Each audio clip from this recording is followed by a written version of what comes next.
Estão ligadas as nossas vitórias? Você pega o Espírito. Que Espírito é esse? Claro que é, diga eu bebo do Espírito. Da palavra profética para 2025. Deus guardou o melhor para o final. E eu creio nisso. Em nome de Jesus. Amém. Sentem-se por gentileza. Louvado seja Deus, louvado seja Deus. O terceiro filho. Pois a palavra de Deus é viva e eficaz e mais afiada que qualquer espada de dois gumes. Ela penetra ao ponto de dividir alma e espírito, juntas e medulas, e julga os pensamentos e intenções do coração. Nada na face da terra consegue o que a palavra consegue. Só a palavra é capaz de chegar nas camadas, atingir as camadas mais profundas do ser humano. Ela vai até juntas e medulas, ela vai tão profundo, onde ela consegue dividir alma de espírito. O que é algo almático do que é espírito, que provém do espírito. Nós temos duas mentes, disse Paulo, a mente do espírito e a mente da carne. Paulo também falou sobre os dois tipos de semeaduras. Semear na carne, que vai trazer uma colheita de destruição, ou semear no espírito, que vai atrair uma colheita de vida eterna. Então, ela divide. Como é que eu vou saber o que tem a ver comigo? Sou eu. É a Cleo daquilo que vem de Deus. O que vem de mim, o que vem de Deus? A palavra. A palavra, ela divide. Como que eu vou saber se as minhas intenções e motivações são corretas? Através da palavra de Deus. Porque ela vai e ela julga os pensamentos. Opa, esse pensamento está errado. Por quê? Porque eu conheço a palavra e está me dizendo que está errado. Intenções ou motivações do coração. Qual a minha intenção em fazer isso? O que me motiva? Qual é a intenção por trás dessa atitude? A motivação por trás dessa atitude? É a palavra que me permite, me dá condições, consciência, para eu entender essas coisas. Então, quando eu entendo que a fé vem do ouvir e do ouvir a palavra de Deus, e que é a palavra de Deus, somente a palavra de Deus pode me dar consciência, e uma consciência profunda de mim mesma, de como eu penso, de como eu sinto, das minhas ações, dos meus porquês, por que faço isso, por que ajo assim, por que penso assim, por que ajo... É a palavra. E eu tenho que entender que se o evangelho, se a palavra pregada não está mudando a minha vida, por que eu acreditaria que ela mudaria qualquer coisa na minha vida? Porque se ela não me muda, como que eu vou acreditar que ela vai mudar minha família, meu casamento, minha saúde, meu ministério? Como? Como? Esse é um ponto importante que precisa ser entendido. Se a palavra não me torna, não tem tido o poder, a credibilidade, a influência de me tornar uma pessoa diferente, por que essa mesma palavra teria poder para mudar situações na minha vida? Porque a primeira mudança é em mim. Eu não posso me esquecer que Deus está interessado mais em mim, em mudar a mim do que as minhas circunstâncias. E se não está me mudando, o que me leva? Que pensamento tolo é esse que me leva a acreditar que vai mudar outras áreas? Então esse é o ponto alto desse entendimento. A palavra, ela divide. E eu consigo ver, espera aí, isso aqui tem que jogar fora. Esse comportamento, essa visão, esse estilo de vida, e eu tenho que adotar isso aqui para a minha vida. Então, vamos lá. Óbvio que eu já sei que eu não vou conseguir passar toda essa palavra, que são assuntos e assuntos, mas todos os publicanos e pecadores estavam se reunindo para ouvi-lo, mas os fariseus e os mestres da lei o criticavam. Este homem recebe pecadores e come com eles. Jesus continuou. Um homem tinha 2 filhos, mas o novo disse a seu pai, o mais novo disse ao seu pai: Pai, quero a minha parte da herança. Assim ele repartiu sua propriedade entre eles.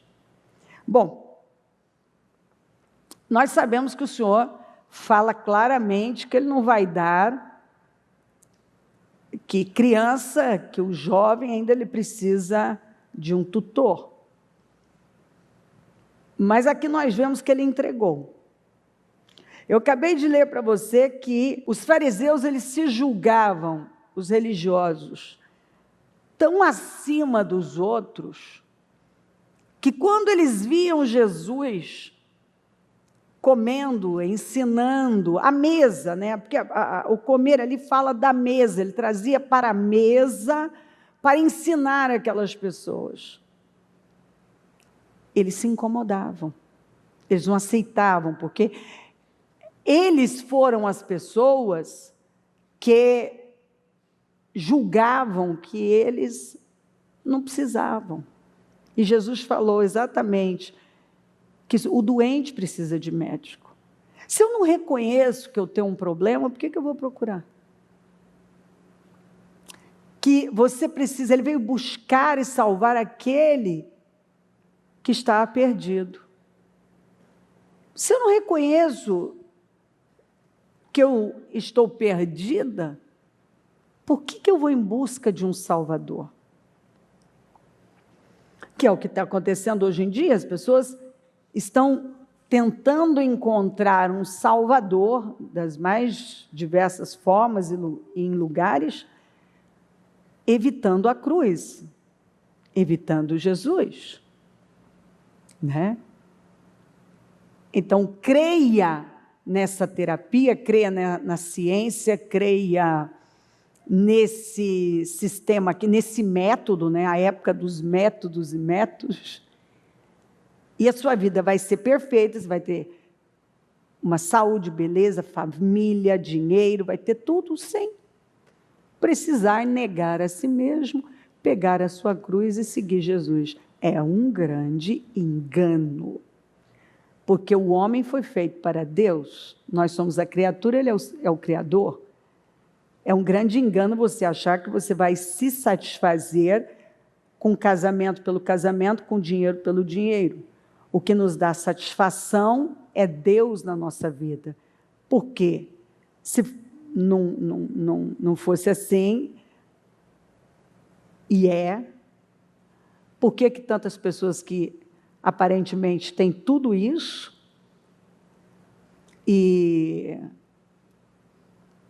elas ainda se suicidam, elas se matam?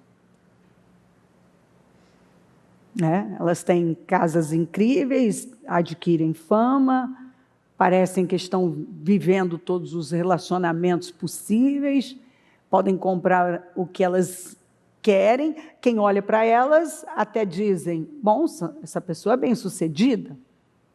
E por que ela não quer viver? Por que ela quer morrer?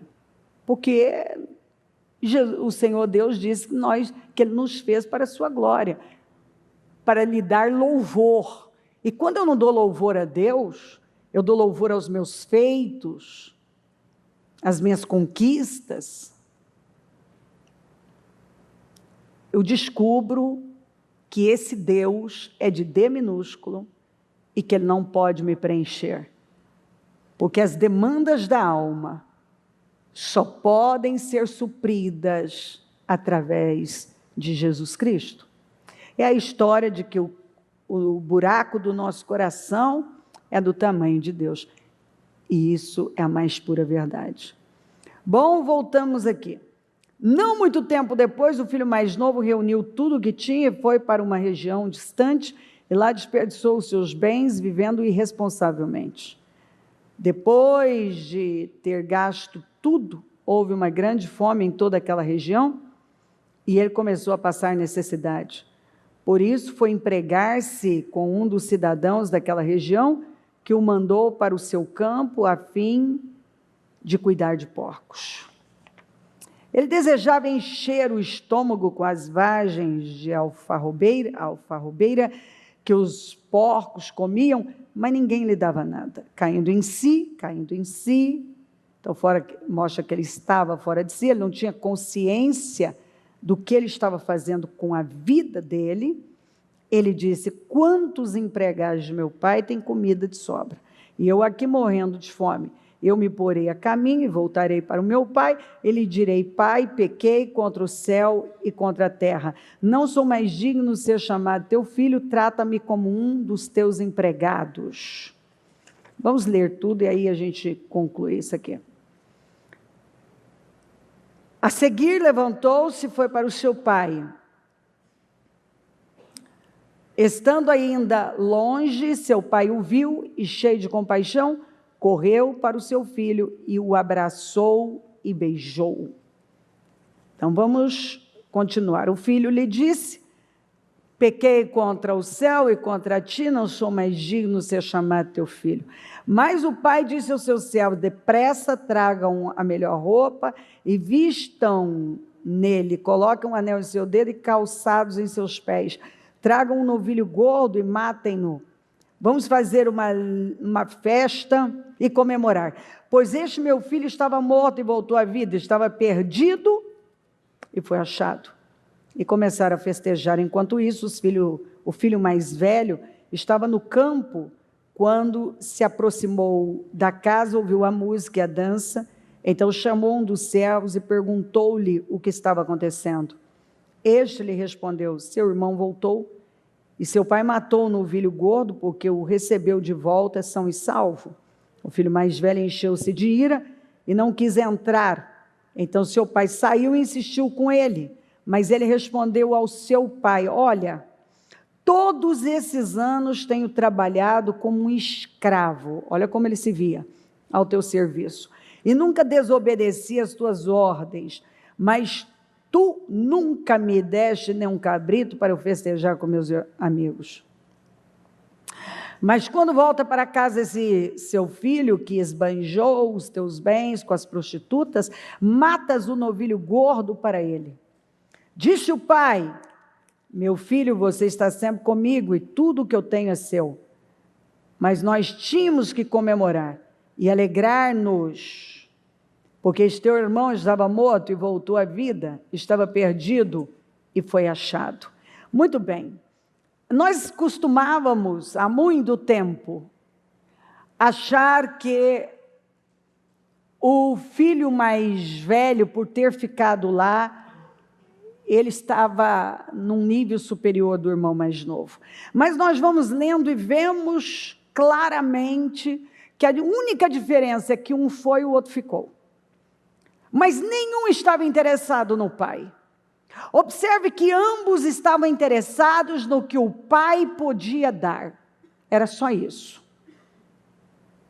Nada mais.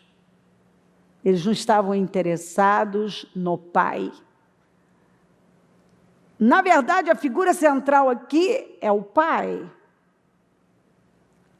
que conciliou, que amou os dois, deu lucidez, recebeu de volta o caçula, o mais novo, que jogou toda a sua herança fora, desperdiçou na prostituição, com as bebidas e noitadas, com uma vida desregrada. O outro ficou em casa. Mas veja que era uma pessoa amarga, revoltada, ciumenta, invejosa, um filho incomodado com a bondade do pai. Ele se achava melhor do que o irmão, mas ele disse: eu tenho estado esses anos todos e trabalhado como um escravo. Ou seja, ele não se via como filho. E aqui está um grande problema, porque o filho mais novo também, ele disse: eu vou chegar para o meu pai e vou dizer, me aceita como seu escravo, como um dos seus empregados, porque eu não mereço ser tratado como seu filho. Então, antes ele merecia? Então, na cabeça dele, antes ele merecia? Porque essa é a cabeça de algumas pessoas. Bom, estou fazendo tudo certo, então eu mereço tudo. E agora, essa relação de alma só. Sinto, não sinto, sinto, não sinto, sinto, não sinto, é sempre na base do sentimento. É alma, não é espírito. São atitudes e decisões almáticas e não espirituais. Então, antes eu merecia. Mas agora eu errei demais? Então eu não mereço, pode me tratar como escravo.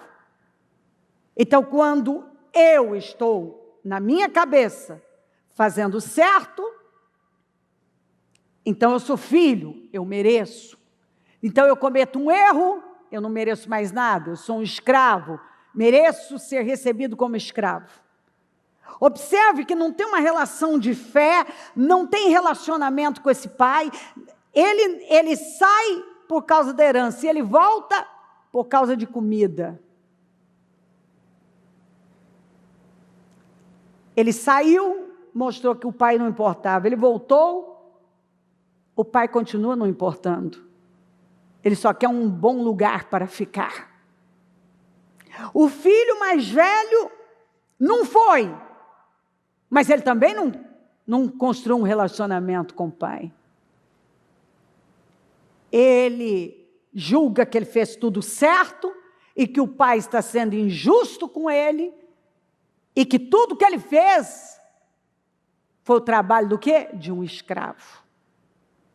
Porque ele não se via como filho. E assim muitas pessoas vão vivendo. A base do sentimento. Me sinto filho, não me sinto um filho, então me trate como um escravo. E é sempre essa relação doente. Por quê? Porque não rompe essa barreira e constrói um relacionamento com o pai, onde a culpa não domina, o medo não domina, nem sequer o merecimento, porque agora eu sei que não é por merecimento, mas é por graça, porque ele não merecia antes, não merecia agora. Observe que não foram as ações dele, foi a bondade do pai. Não foram as ações erradas dele. Foi a bondade do pai. O pai que deu o livre-arbítrio, a liberdade de você escolher, você quer? Tó. Mas o pai também, que não desistiu, mas ele não impediu de ir. Mas dentro daquela cultura, ele estava ali observando, porque a lei dizia que um filho que tinha feito o que aquele filho tinha feito, não chegaria até a casa. Os empregados já apedrejariam lá. E o pai ficou de olho para que nada acontecesse. E esse filho, então, quando tomou consciência das loucuras que ele estava fazendo, ele quis voltar. Mas observa que ainda o motivo não está correto. Você entende? Esse pai está no meio e trabalha para que esses filhos entendam sobre relacionamento, não sobre merecimento, mas sobre relacionamento. Então, quem narra essa história é o terceiro filho, que podemos tratar como terceiro filho, que é Jesus, que é o modelo de filho que nós temos que seguir. Porque nem o modelo do primeiro, nem o modelo do segundo devem ser abraçados. Esses modelos não são bons. Mas o modelo do narrador, sim. Jesus. O nosso padrão é Ele. Como Ele fala, como Ele age. Ele que disse, eu só faço o que eu vejo meu pai fazer. Ele tinha um relacionamento com o pai. E Ele veio para nos reconciliar com o Pai, para nos levar de volta para o Pai. E como um padrão, o unigênito, único da espécie,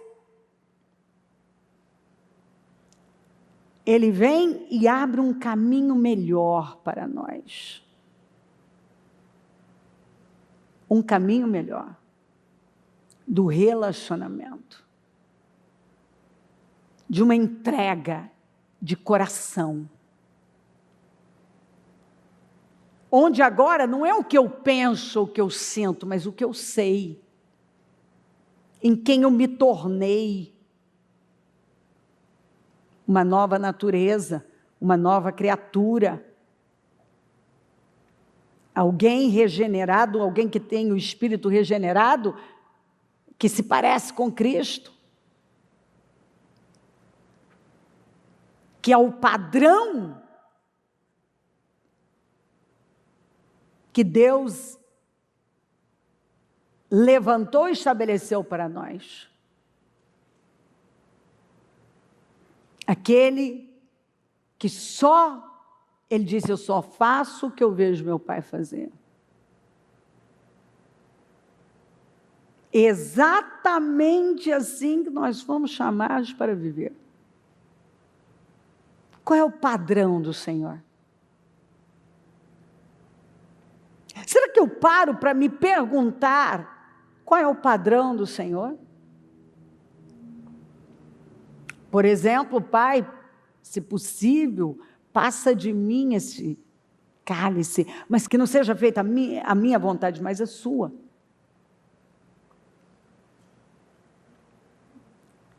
Quer dizer, eu sinto, e sinto tanto, a aflição é tão grande, que gotas de sangue saíam pelos seus poros, mas que não seja feita a minha vontade, mas a sua. Lembra que o nosso Deus é um Deus ferido? Às vezes eu vejo pessoas tão sensíveis, qualquer coisa é uma sensibilidade tão grande. E você pensa, peraí, mas você vai ser essa pessoa almática o resto da sua vida? É assim que você decidiu viver?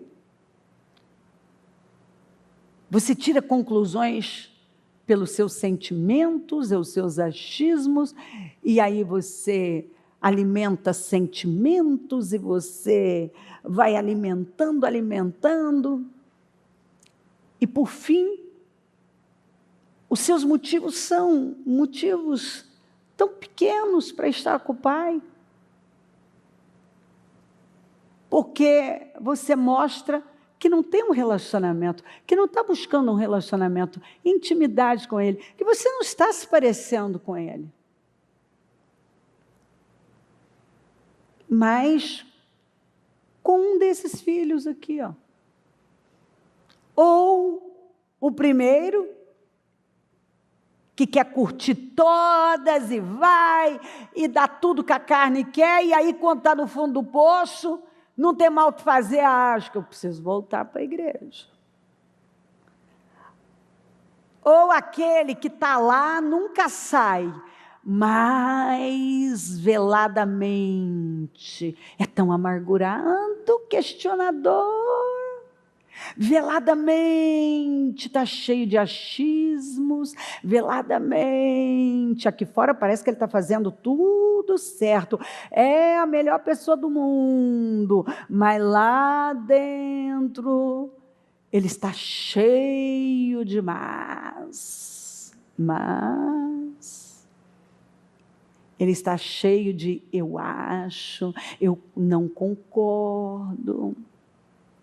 E está lá remoendo. E a hora que algo acontece, quando o pai recebe o irmão mais novo, a ferida sai. E ele responde com a ferida. E ele fica em ira. E ele responde mal para o pai. E ele se apresenta como um escravo do pai.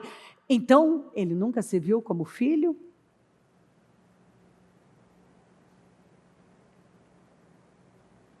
Tudo que ele fez, então, não foi como um filho que faz para honrar seu pai? Nunca foi para o pai? Foi para receber alguma coisa do pai, mas o pai falou, mas tudo que é meu é seu, por que você não usou? O pior é que tem alguns que não ocupam o lugar de filho, mas se incomodam quando vem outro ocupar o lugar de filho. Você já viu o tipo de gente que ele não ocupa o lugar dele, mas fica em fúria quando vê alguém ocupar?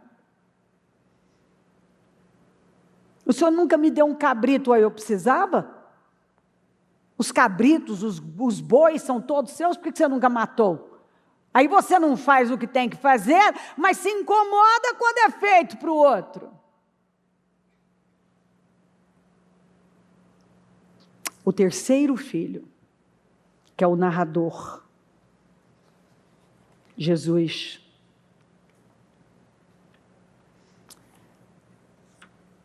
Esse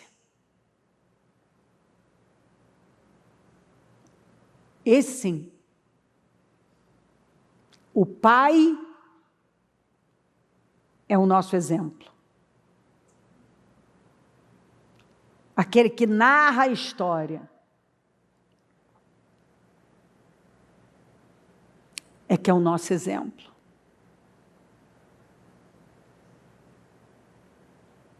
Porque ele quer um relacionamento com o pai.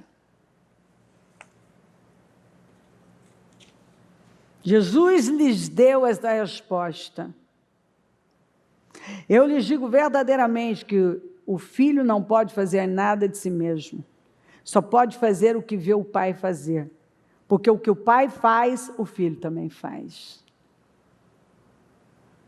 Será que você pode dizer que você tem vivido desse jeito aqui? Você só faz o que você sabe que é a vontade do Pai, o que você vê o Pai fazer?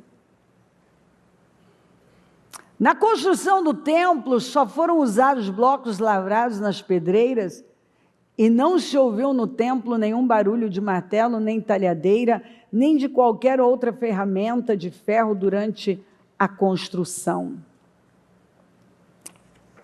À medida que se aproximam dele, a pedra viva, rejeitada pelos homens, mas escolhida por Deus e preciosa para ele, vocês também estão sendo utilizados como pedras vivas na edificação de uma casa espiritual, para sermos sacerdócio santo, oferecendo sacrifícios espirituais aceitáveis a Deus por meio de Jesus Cristo. Bom, você deve se lembrar dessa passagem, que na construção do templo, as pedreiras eram preparadas naqueles lugares altos, e elas vinham e eram encaixadas com perfeição. A construção do templo foi uma construção silenciosa. Ninguém ouvia barulho de martelo, de talhadeira, de nada. E é disso que se trata. Nós compreendemos aqui e aprendemos com essa escritura que há muito barulho de ferramentas humanas e pouca dependência do Espírito. Na vida de algumas pessoas há muitas obras da carne e não obras feitas pelo Espírito. Há pouca unção, muita carne, muito braço, muita força do braço. É por isso que muita gente não se encaixa em lugar nenhum, porque não são preparadas e talhadas. Elas não vão para esse lugar alto e permitem que o Espírito trabalhe na vida delas. E aí elas estão até na igreja, mas elas nunca se encaixam em lugar nenhum. Porque elas nunca param para ir para esse lugar alto, para serem trabalhadas pelo Espírito, serem talhadas pelo Espírito, para que o encaixe seja perfeito.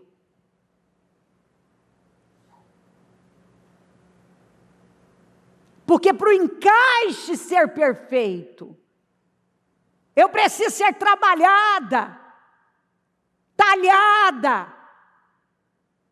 E aí, quando eu chego, tem um lugar certinho para mim. Encaixa com a perfeição. Quando você vê uma pessoa que ela nunca se encaixa em nada, nunca está bom, é porque ela não vai para lugares altos. Tem muito barulho de ferramentas, muito martelo, muita talhadeira. É uma barulheira danada. Muitas obras carnais, emocionais, muito impulso, muita alma e pouco espírito. Muita carne e pouco espírito. E aí não encaixa. Mas essa foi uma construção silenciosa.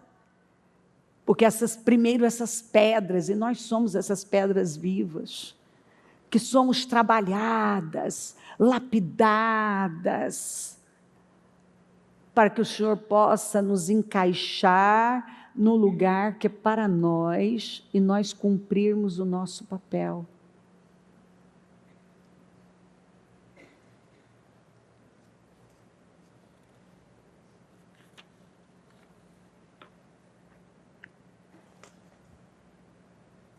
Quando algum de vocês construir uma casa nova, faça um parapeito em torno do terraço, para que não traga sobre a sua casa a culpa pelo derramamento de sangue inocente, caso alguém caia do terraço. Não plantem 2 tipos de semente em sua vinha. Se o fizerem, tanto a semente que plantarem, como o fruto da vinha estarão contaminados. Não arem a terra usando um boi e um jumento sob o mesmo jugo. Aqui o Senhor fala, escuta. Se você está construindo essa casa, faça um parapeito, para que nenhum inocente aí, para que você não carregue a culpa de derramamento de sangue inocente. Nós precisamos construir uma casa, na nossa casa espiritual, um parapeito espiritual. Tem que ter uma proteção espiritual. Nós não podemos misturar semente. Ora a semente da fé, ora da incredulidade, ora eu creio, ora eu não creio, ora estou no espírito, agora eu já estou na carne. Não pode. Você tem que usar a semente da fé o tempo todo. Não dá para colocar um arado em cima de um boi e de um jumento, que as forças são diferentes. O boi é mais forte do que o jumento. E esse jugo desigual vai causar problemas a um dos animais. E eu preciso entender na minha casa, por isso que a palavra fala sobre o jugo do Senhor, para a gente tomar dele. Porque ele nos puxa para o nível dele. Ele está o tempo todo nos puxando para o nível dele. Porque o que ele tem nos pedido para fazer, nós temos graça. Nós temos graça. E essa mesma compreensão nós temos que ter na nossa casa. Às vezes na tua casa você é um boi.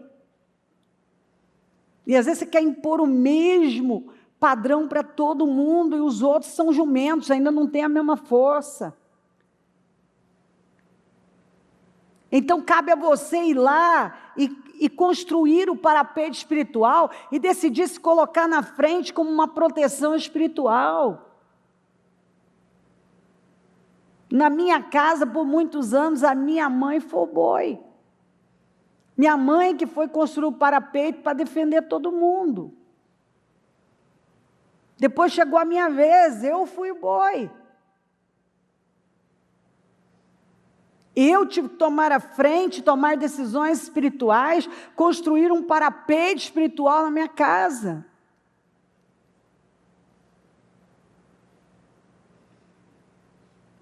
Então, o nosso trabalho, você viu o que eu li para você no início? Ele se assenta com pecadores, quer dizer, para eles não tinham um coração para tocar outros corações. Eles eram legalistas, porque a mesma coisa você vai ver com o filho mais velho, ele era um legalista. E o legalismo, o grande problema de uma relação com Deus à base de legalismo, é que você vai pelo que você está sentindo. Então, porque você está cumprindo isso, você diz, eu mereço, igual o filho mais novo. Agora eu não mereço. Então, você trabalha sempre com base no estou fazendo, não estou fazendo, entendeu? Eu mereço ou não mereço. Ou seja, nunca entra no campo da fé. Da fé. Onde não é pela lei, não é por merecimento, é por fé. Até porque, para obedecer, eu recebo graça para obedecer. Então, se eu estou obedecendo, não é porque eu sou a melhor pessoa do mundo, linda, maravilhosa, é porque eu tenho graça, e eu me apossei dessa graça.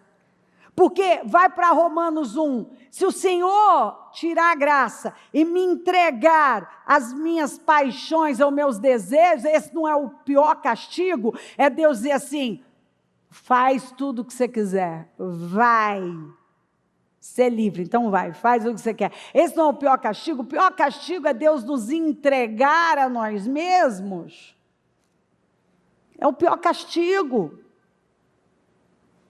A pior coisa é Deus nos entregar as nossas paixões. Então, se Deus me manda fazer algo, eu tenho graça. Se eu estou passando por algo, eu tenho graça. Se a palavra diz que eu posso, eu posso.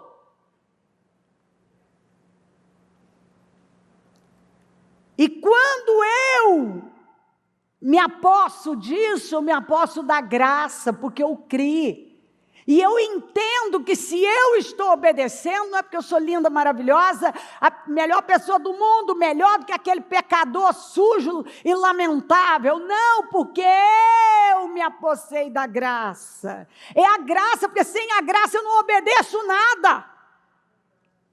Sem a graça eu não dou conta de nada. O Senhor me dá graça para orar, o Senhor me dá graça para ler a Bíblia, Ele me dá graça para obedecer, Ele me dá graça para negar a mim mesma, para pegar a minha cruz e segui-lo. E quando eu entendo isso, eu permito, eu estou lá nos lugares altos, permitindo que Ele me trabalhe, para que eu tenha um encaixe perfeito no projeto dEle. Um encaixe perfeito. Eu preciso construir um parapeito espiritual na minha casa, que também significa cumprir com aquilo que me cabe, que assim eu defendo aqueles que estão comigo, as próximas gerações, eu protejo não só a geração que está comigo, mas as próximas que virão. Porque eu já construí. Tem gente que até hoje não construiu parapeito espiritual coisa nenhuma. Porque não quer nem saber. Até hoje ele usa de várias sementes, e o Senhor está falando, você não pode misturar semente. Ele quer impor sobre os outros aquilo que ele está tendo graça para fazer, e talvez aquela pessoa não tenha fé para possuir a graça e fazer ainda. Aí o jugo fica desigual. E o mais forte quer impor sobre aquele, que às vezes é um tolo que não consegue ver. Mas tudo começa construindo um parapeito espiritual. Eu preciso construir esse parapeito. Eu gosto do Cântico dos Cânticos, que sim, ele é poético, ele fala, não há problema nenhum em interpretá-lo como o amor do homem por uma mulher, vice-versa, mas nós entendemos que, profundamente, que fala do amor do Senhor pela sua igreja. Então aqui no 878 fala, nem muitas águas conseguem apagar o amor, os rios não conseguem levá-lo na correnteza. Se alguém oferecesse todas as riquezas da sua casa para adquirir o amor, seria totalmente desprezado. Temos uma irmãzinha, seus seios ainda não estão crescidos. O que faremos com nossa irmã no dia em que for pedida em casamento? Bom, aqui o amor expresso pela Sulamita é no Sunamita. Está errado. No versículo 7, é um amor maduro, pactual, que transcende todas as circunstâncias, é inabalável. É um amor pactual, é uma aliança, e não condicional. Trata-se de uma compreensão profunda, representando a igreja que ama o Pai e a Cristo, independente de qualquer adversidade. Agora ela fala de uma irmãzinha que não está formada ainda. Daquela irmãzinha que o que vai ser feito com ela quando chegar a hora dela se casar. O que faremos com nossa irmã? Temos uma irmã, vocês aí não estão crescidos. O que faremos com nossa irmã no dia em que for pedida em casamento? Tinha uma irmãzinha que não tinha se desenvolvido. E algumas pessoas, elas são como essas irmãs, essa irmãzinha, que ela ainda não desenvolveu. O que vai fazer quando ela for pedida em casamento? O que vai fazer quando Jesus voltar? Se ela insiste em ser criança, em não se desenvolver, em viver atrofiada, se ela insiste em continuar tendo atitudes de criança, o que vai ser dela? Quando ela for pedida em casamento,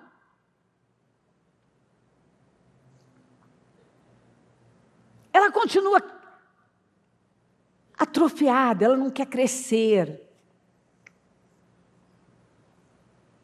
Ela não quer se desenvolver. E a gente pega essa passagem como se Paulo tivesse juntado com aquela. O zelo que tenho por vocês é um zelo que vem de Deus. Eu os prometi a um único marido, Cristo, querendo apresentá-los a Ele como uma virgem pura. O que receio e quero evitar é que, assim como a serpente enganou Eva com astúcia, a mente de vocês seja corrompida e se desvie da sua sincera e pura devoção a Cristo. O que eu quero evitar é que vocês se percam e sejam enganados pelas coisas dessa vida, como a Eva foi enganada.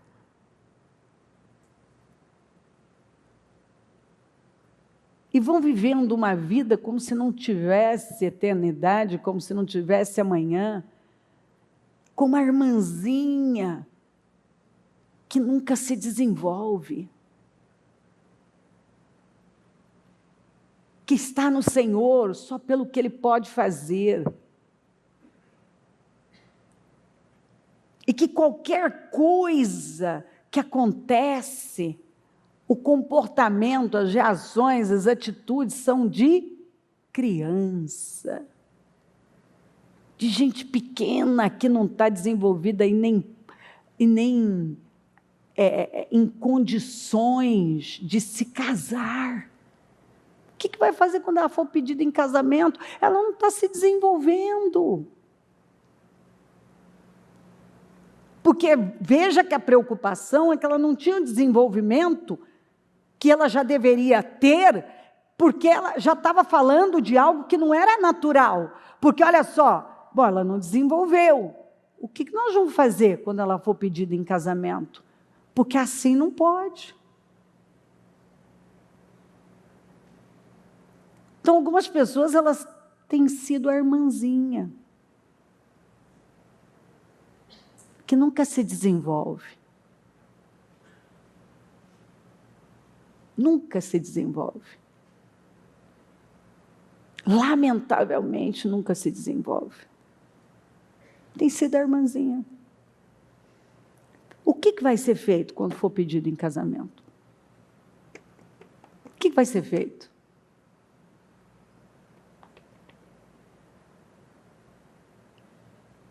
Nós vamos parar e pensar. Até quando nós vamos permitir essa atrofia na nossa vida? Essa falta de desenvolvimento, essa falta de crescimento interno.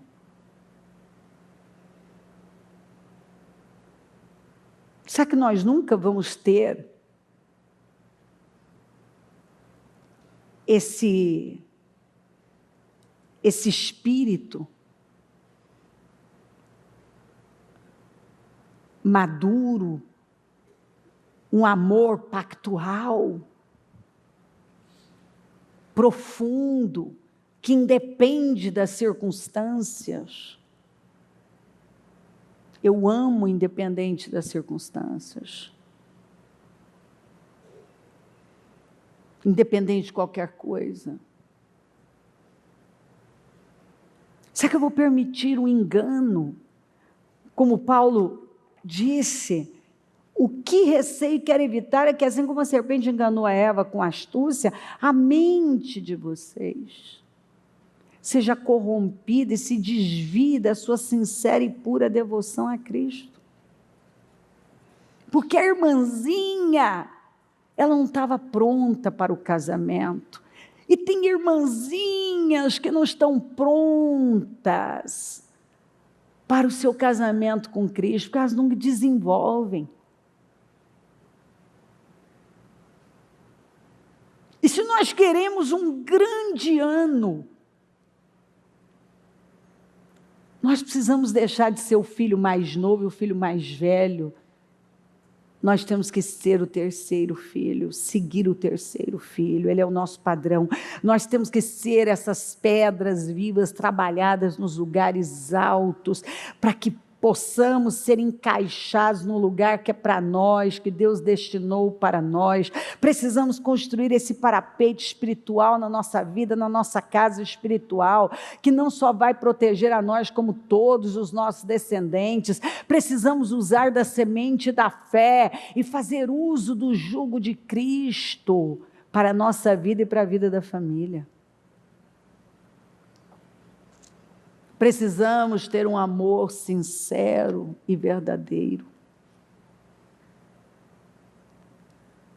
que significa andar no Espírito e não na carne, até que todos alcancemos a unidade da fé, do conhecimento do Filho de Deus e cheguemos à maturidade, atingindo a medida da plenitude de Cristo.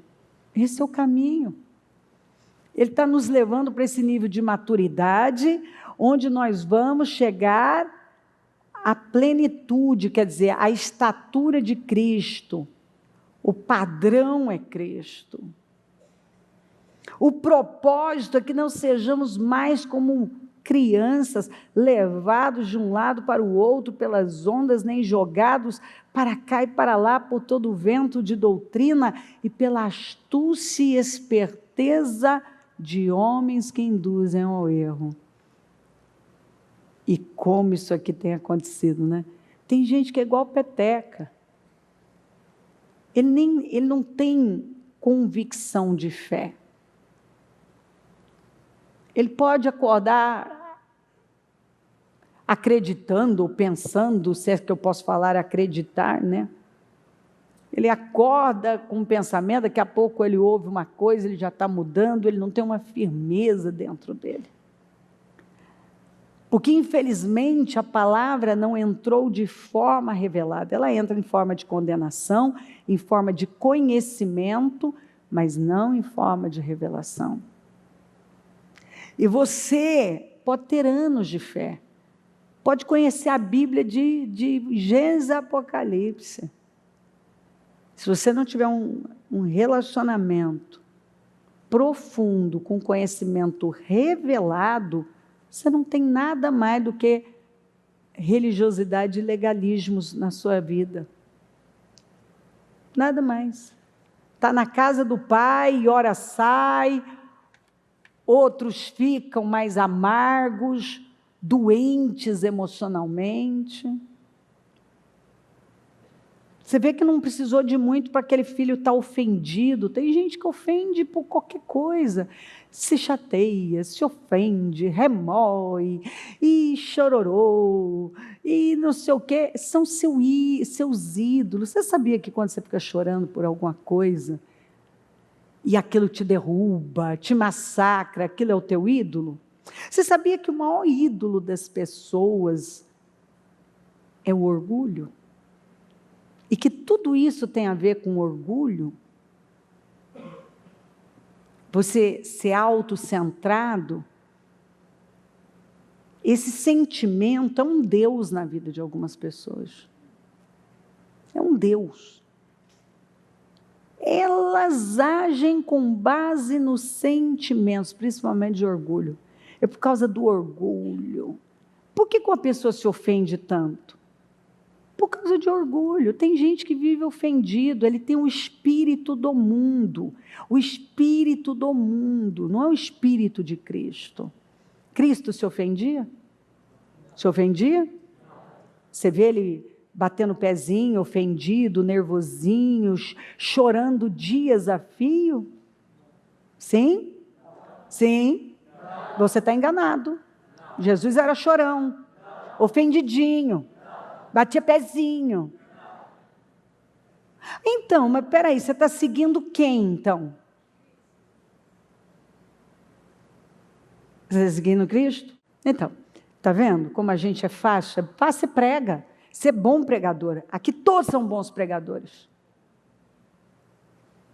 Então, quando algo acontece que tem o poder de contrariar você e incomodar, por que você já não combate ali e fala, para, já saí disso.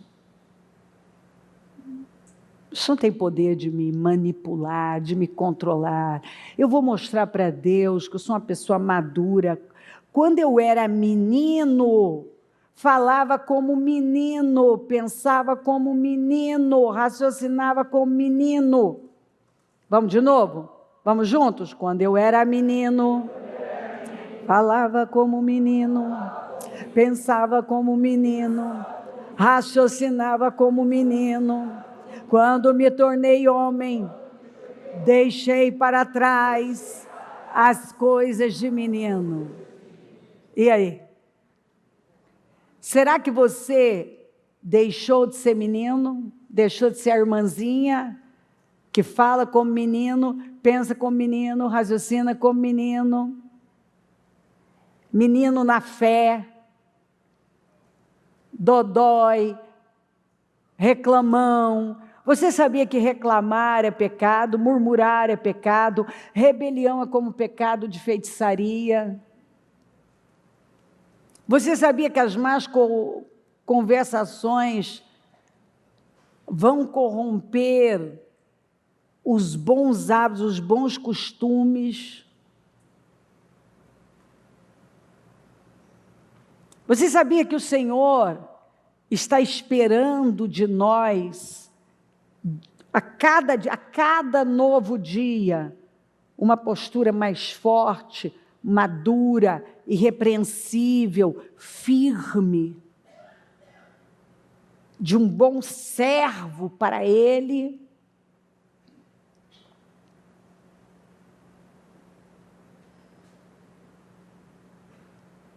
Ele não espera ver a sua igreja eternamente sendo a irmãzinha, que não se desenvolve nunca. Por isso, a família já está preocupada quando chegar o dia do casamento. Quando ela for pedida em casamento, como é que vai ser? Ela não desenvolveu. Ela não desenvolveu. Tem gente que não se desenvolve na fé.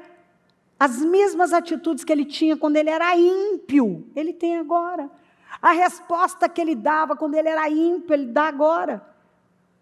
A maneira dele resolver problemas quando ele era ímpio, ele responde agora. Na casa dele, ele pode até ter título, mas ele não tem influência. Ele tem título na igreja, mas na casa dele ele não tem influência. Por quê? Porque a família não viu mudanças, porque essa pessoa que deveria ter construído o parapeito espiritual para defender toda a família, ela é a primeira a desmontar, muitas vezes, e ter atitudes imaturas diante do cônjuge, diante da família. Por que alguém ia querer o que eu tenho, desejar o que eu tenho, se eu estou na igreja, eu tenho uma Bíblia, talvez até já estou executando algo para o reino, mas as pessoas não estão vendo uma mudança. Eu não me tornei, eu estou fazendo muitas coisas, mas eu não me tornei uma pessoa irreconhecível. Eu não me tornei. Basta mexer nos meus gatilhos, opa, é a mesma pessoa, mexer em alguma área lá, que sempre foi um problema, que é uma ferida não curada, um orgulho que não foi resolvido, que sai o meninão, a meninona de sempre, o infantil, e assim nós vamos ter o melhor ano da nossa vida, sendo meninos. A irmãzinha que não se desenvolve, que a família já está preocupada, quando ela for pedida em casamento, o que é que vai acontecer? Porque ninguém está vendo o desenvolvimento dela.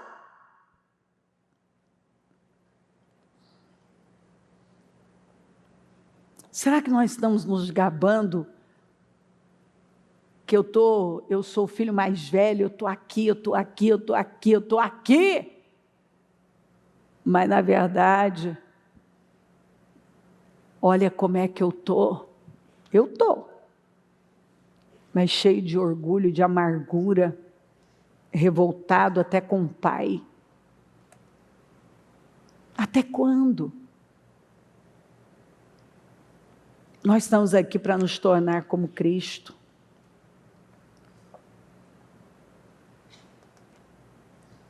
E tudo que Ele nos pede para fazer, Ele nos dá graça.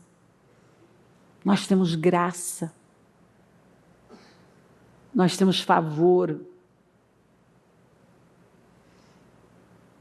Porque a graça não é permissão para pecar, mas ao contrário, é o poder para triunfar sobre o pecado.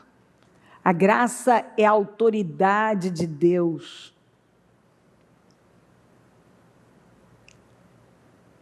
que nos ajuda a andarmos como Jesus andou e nos leva a triunfar sobre o pecado. Claramente o Senhor está trabalhando aqui, esse amor pactual, incondicional, que é a maior virtude de um cristão. É ser guiado pelo Espírito e ser movido por esse amor de aliança e não sentimental. Hoje eu creio que o Senhor quer curar a identidade e destravar o destino de pessoas. Ele é o nosso Abba e Ele nos chama para uma vida abençoada e vitoriosa. Encerrar com esse ciclo de que em um dia eu me sinto culpado, no outro merecedor. Isso nunca se encerra. Um dia culpado, outro dia merecedor, um dia merecedor, outro dia culpado, um dia culpado, outro dia merecedor. Eu nunca ocupo o lugar de filho que entende que é pela graça, é pela fé na graça que o Senhor nos dá. Se eu estou aqui é pela graça, é um favor, é a bondade dEle. Se eu estou aqui fazendo o que eu estou fazendo, não é porque eu sou melhor e mereço, porque eu recebi uma graça e eu me apossei dela. Quando você entende, você não aceita mais nem ser filho mais novo, nem filho mais velho. Você olha para o pai, você olha para o narrador da história. E você aceita, eu vou para esses lugares altos. Eu quero ser trabalhada pelo Senhor. Porque eu quero me encontrar, eu não quero mais viver essa vida onde eu não me encontro em lugar nenhum. Você não vê que tem gente que nunca se encontra? Ei, o nosso padrão não é aquele que diz que é, ou os popstars que estão surgindo por aí, que dizem que estão servindo o Senhor, as celebridades do mundo gospel. Que isso? Esses aí não são referência para os nossos filhos. a referência para os nossos filhos, somos nós nos tornando como Cristo. Porque ninguém fora de nós pode ter mais influência sobre os nossos filhos do que nós mesmos, sendo uma grande influência por estarmos construindo uma vida sólida, nos desenvolvendo no Senhor. Definitivamente. Quando você toma consciência disso, consciência, eu disse? Consciência. Eu disse? Consciência. Sim, consciência, é uma consciência, você simplesmente vê, você entende um negócio que antes você não entendia, aquilo te é revelado, e revelação é uma explosão dentro de você, que você sabe que agora cortam sua cabeça, arrancam o seu coração, mas não arrancam essa verdade de você. Não existe mais oscilações, achismos, porque agora você sabe que sabe, você tem uma visão clara, um caminho bem definido, um padrão que você não arreda o pé, você já encontrou, você não tem que encontrar mais nada, você já encontrou. Você já encontrou. E quando a pessoa encontra, ela se coloca lá, e ela é uma bênção no reino de Deus. Ela é um instrumento nas mãos de Deus. Ela é contínua. E ela cresce, você vê ela crescendo. Eu estava ainda olhando, né, e vendo, falando sobre continuismo, e me lembrando, exatamente me veio, que figura, olha que coisa linda, quando você lembra, a pessoa vai construindo uma história e você lembra dela.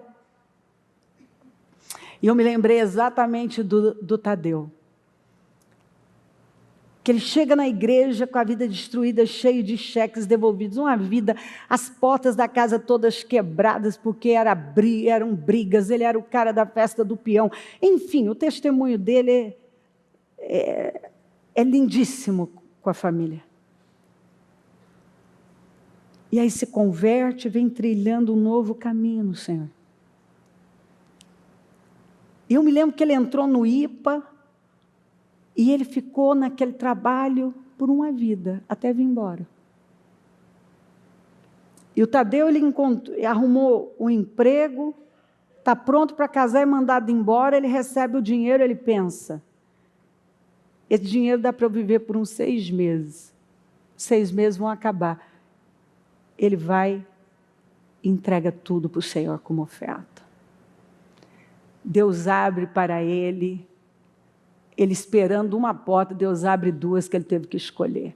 Resumindo, ele está nesse trabalho. Você olha para ele, esse homem simples, mas ele é CEO de uma grande empresa, não é? Olha lá, ele é um CEO de uma grande empresa multinacional da indústria farmacêutica, esse homem. Ele está todos os dias na igreja, ele é um servo. Ele abraçou o batalhão da cura como um ministério. Esse homem vai limpar a casa de pessoas, ele contrata, ele põe o dinheiro dele, ele vai lá arrumar. Esperto foi o Pedroso que convocou o batalhão da cura para sexta-feira. Foi inteligente, bem inteligente. Aí você olha para esse homem, você não imagina que ele é o CEO de uma grande empresa, ele responde no Brasil, é ele.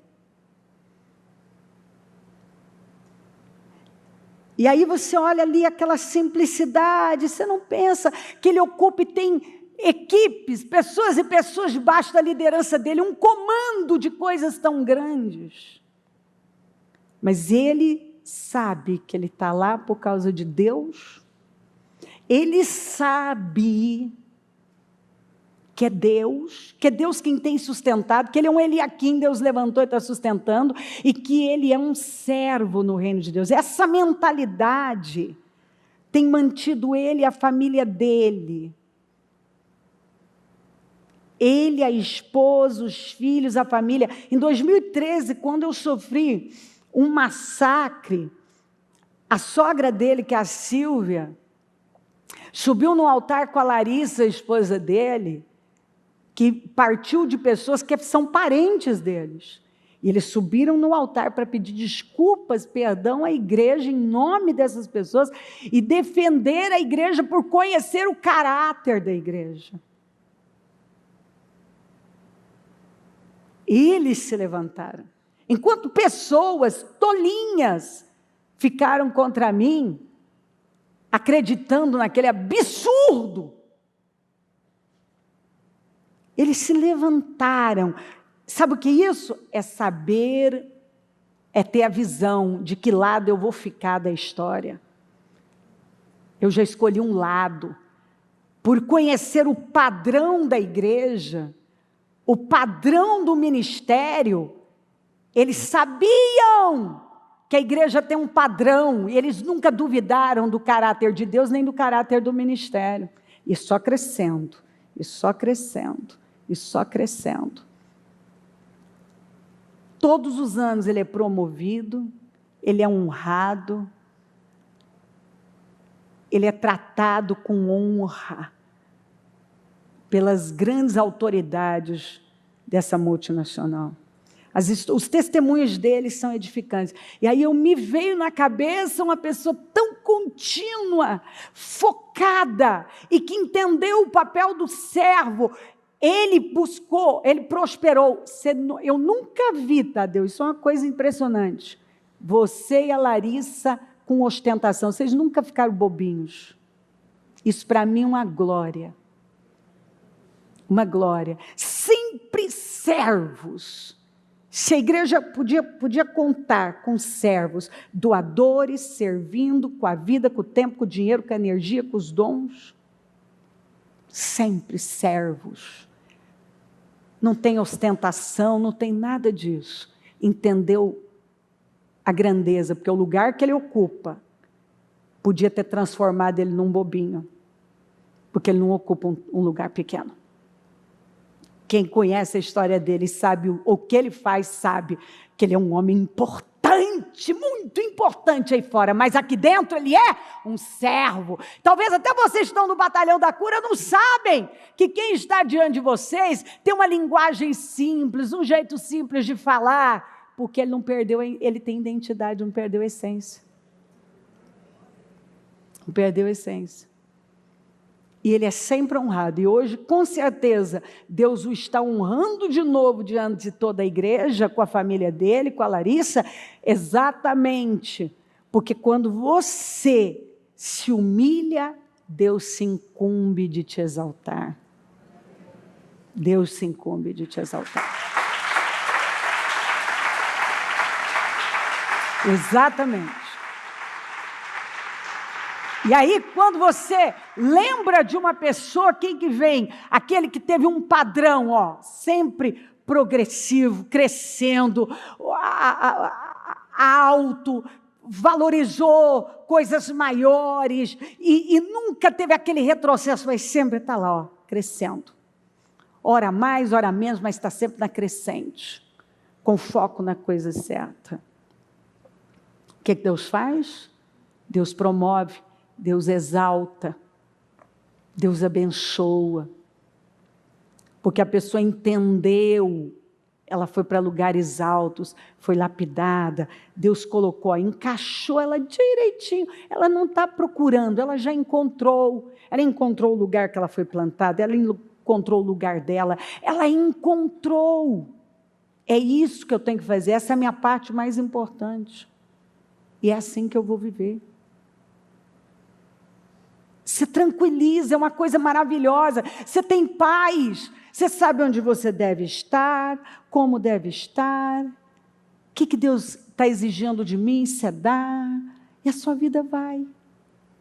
E você vai crescendo, porque a construção é silenciosa, não precisa de tanto barulho. Porque tem gente que faz um barulho, porque tem muitas obras, é muita barulheira. Outros não permitem que Deus faça o trabalho. E aí ele vem, ó, perfeito, encaixe perfeito. A pessoa é contínua, está crescendo,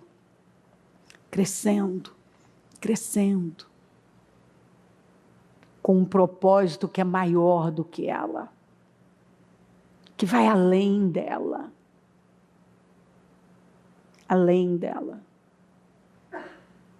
Você não precisa. Eu não ligo para o Tadeu, eu nunca comi, nós nunca sentamos para tomar uma refeição. Ele não precisa disso.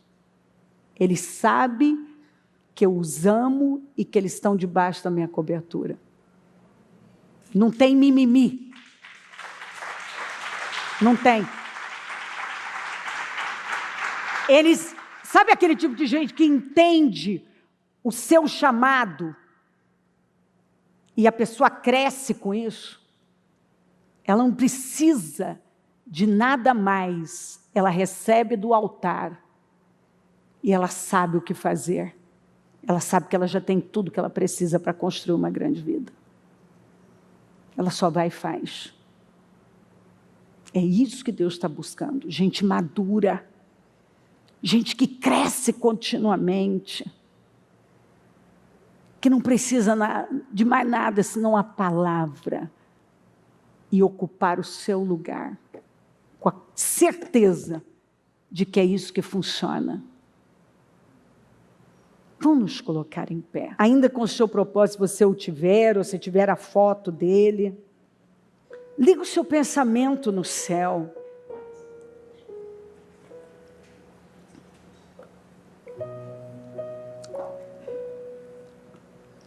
Fala com o Senhor. Hoje nós estamos fechando os meus projetos de conquistas para 2025. Como é que vai ser amanhã? Terça, quarta, quinta, domingo que vem. Como que vai ser? Você sai daqui decidido a se jogar em Deus como nunca? E se aproximar dele como nunca? Ou vai fazer como eu já vi muitos fazerem? Vou dar um tempo. E é por isso que você não vê essas pessoas nessa vida contínua, sendo esse exemplo de vitória, de maturidade. Porque não está dentro delas, elas ainda são a menina, a irmãzinha. Mas hoje o Senhor está nos chamando a sair dessa atrofia espiritual e amadurecer, a crescer no nome de Jesus e nos tornarmos pessoas maduras, consistentes, pessoas que amam Jesus, que têm Ele como padrão e que quer o Senhor. Não outra coisa, eu quero Jesus. E eu vou ser constante, eu vou ser continuista, eu vou continuar dando meus passos de fé e nada vai me segurar. Eu quero Deus na minha vida. Eu vou me firmar no Senhor. Eu vou deixar Ele trabalhar em mim e me encaixar perfeitamente naquilo que Ele tem para a minha vida. E vou deixar Ele me conduzir.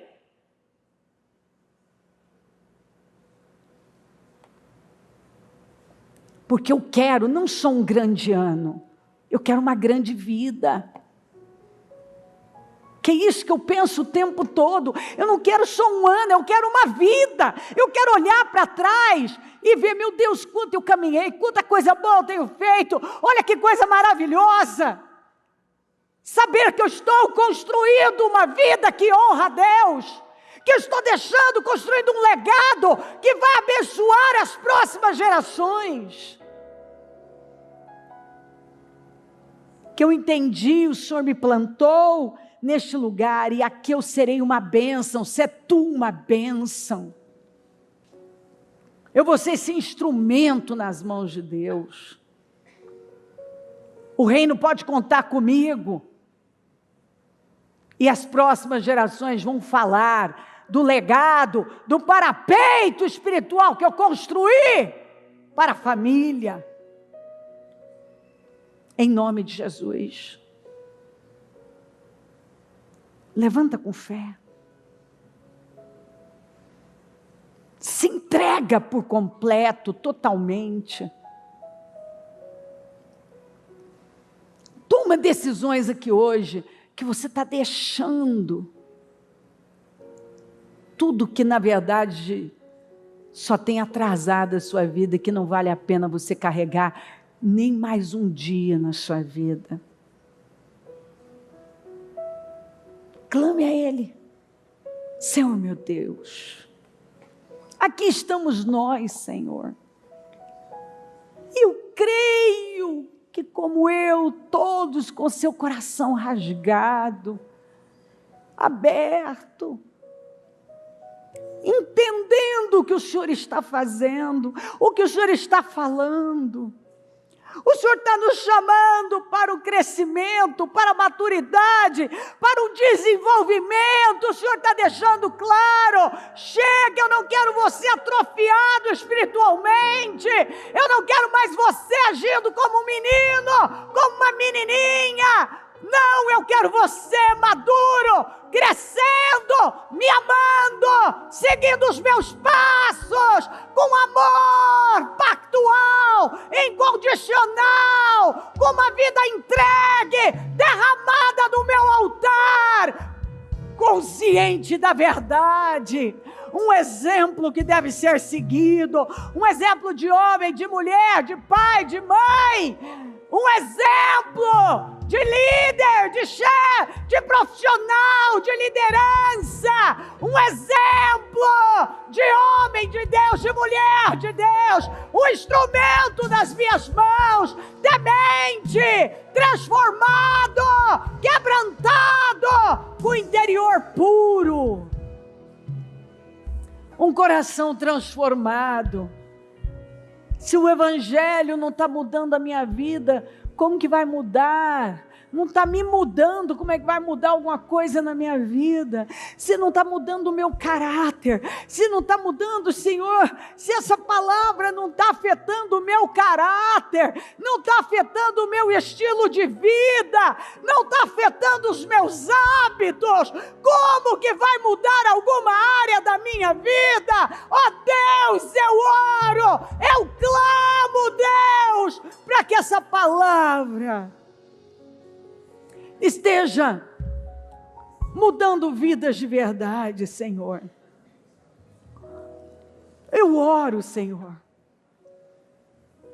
para que um temor profundo esteja tomando conta dos corações. Mais uma vez eu peço, tira as escamas dos olhos, tira o agravo, tira as vendas, tira a cegueira, Senhor.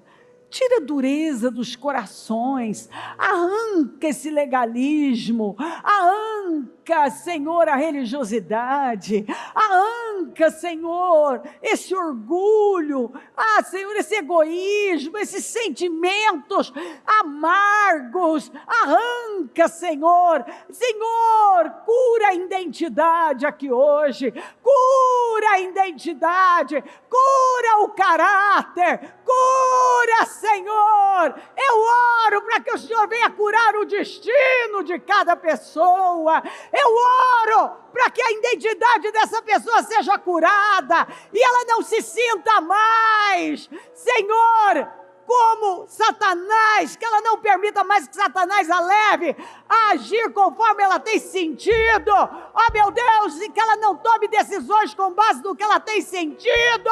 Senhor, eu oro para que a palavra do Senhor tome a vida dela agora, para que um temor profundo tome a vida dela agora, para que as vendas caiam e ela seja cheia do teu Espírito. Ah, Senhor,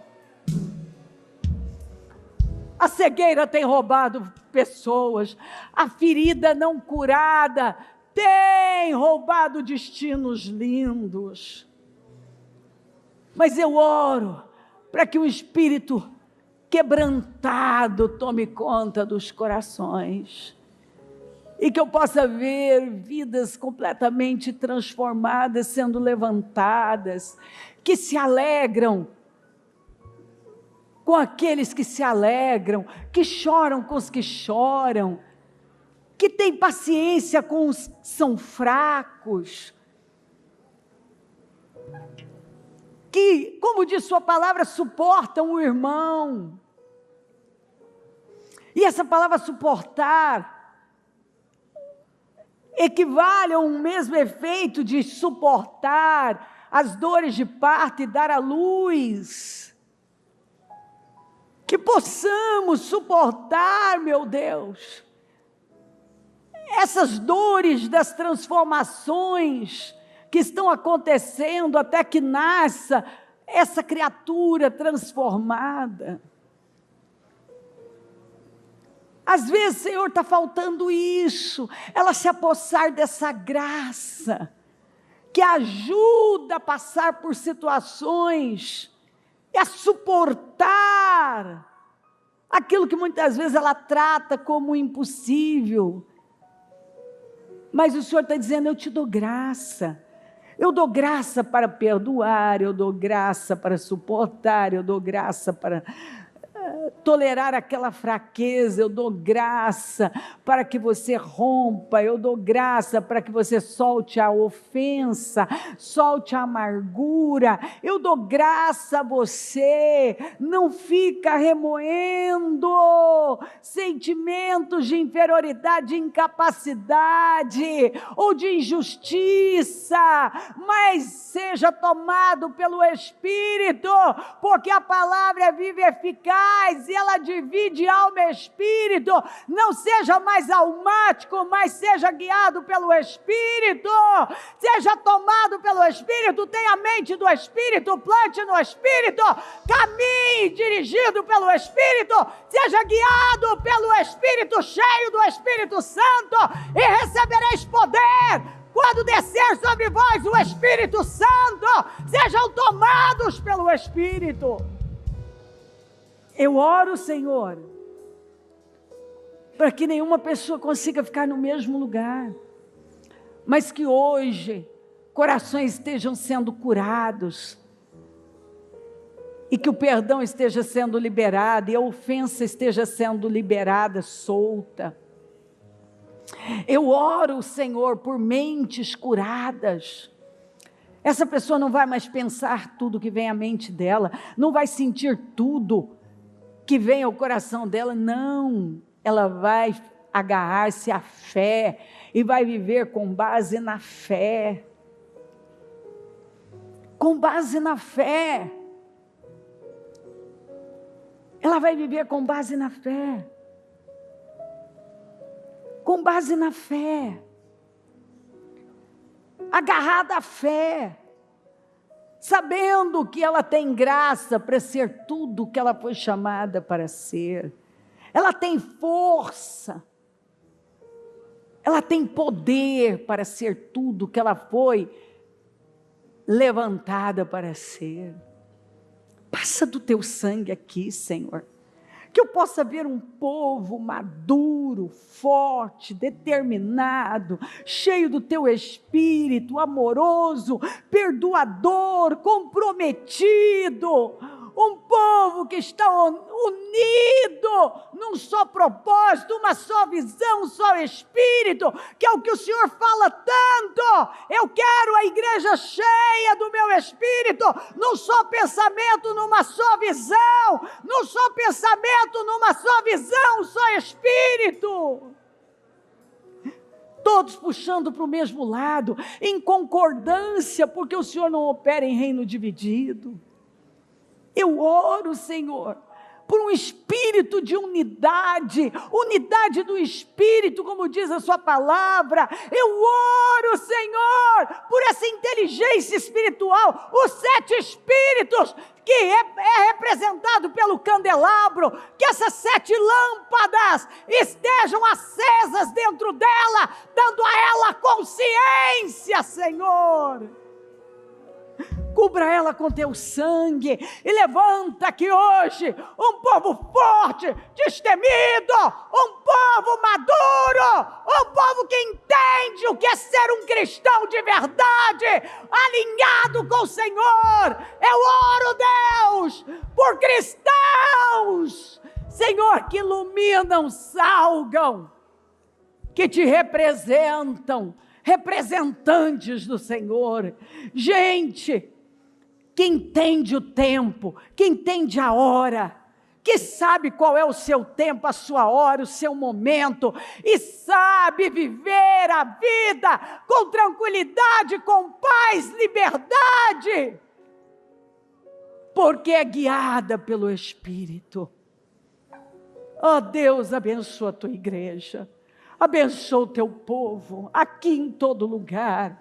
Visita, e que eu possa receber testemunhos de rompimentos e maturidade, porque agora, Senhor, eu vejo o Senhor abalando, e eu sei que vai abalar mais, e o tremor não é ruim, porque é o Senhor tirando aquilo que não pode mais ficar. E o Senhor está esperando uma resposta de fé de todos nós. Ajuda cada um a dar uma resposta de fé, Senhor.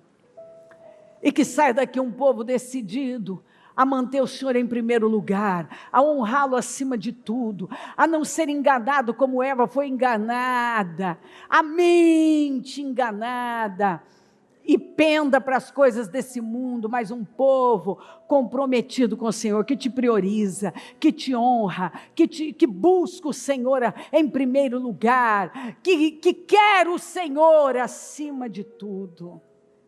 O Senhor é a prioridade da vida. Senhor, hoje nós fechamos os meus projetos de conquistas, e eu quero agradecer por esse período tão forte, tão especial, onde o Senhor derramou palavras sobre nós tão poderosas. Quero agradecer pela palavra profética para 2025, que promessa, o Senhor guardou o melhor para o final, e o Senhor tem nos levado a encher as talhas. O Senhor quer um odre novo, porque vinho novo só pode ser armazenado em odre novo. O Senhor tem nos dito, façam tudo o que Ele mandar. Ah, meu Deus, eu oro, para que eu possa ver um povo de detalhes,